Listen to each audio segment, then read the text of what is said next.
بسم اللہ الرحمن الرحیم۔ توبہ کی وجہ سے ایک قصاب کا مقام۔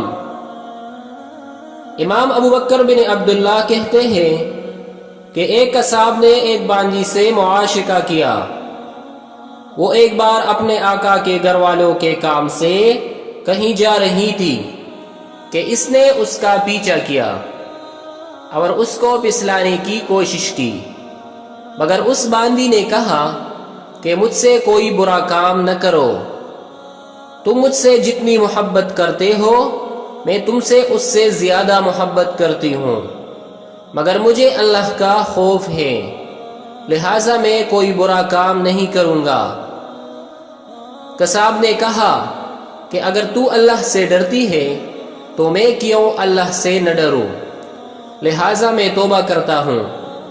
پھر وہاں سے وہ لوٹ رہا تھا کہ اس کو گرمی کی شدت سے شدید پیاس معلوم ہوئی، یہاں تک کہ ہلاکت کے قریب ہو گیا۔ پر اس نے دیکھا کہ بنی اسرائیل کے پیغمبر کے ایک قاصد وہاں سے گزر رہے ہیں۔ انہوں نے اس سے حال پوچھا، اس نے پیاس کا حال بتایا۔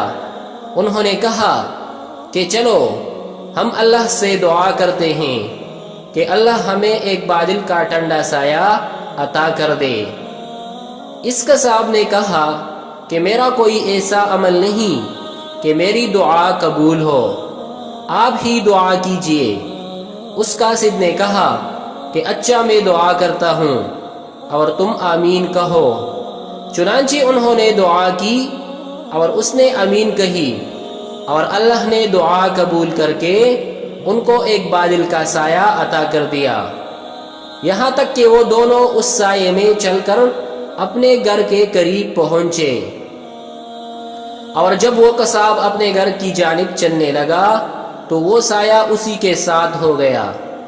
یہ دیکھ کر اس قاصد نے کہا کہ بھائی، تم تو کہتے تھے کہ میرا کوئی عمل صالح نہیں ہے، اور یہاں تو یہ معلوم ہو رہا ہے کہ یہ سایہ تو تمہاری ہی وجہ سے ملا ہے، لہٰذا مجھے تمہارا قصہ سناؤ کہ کیا ہے۔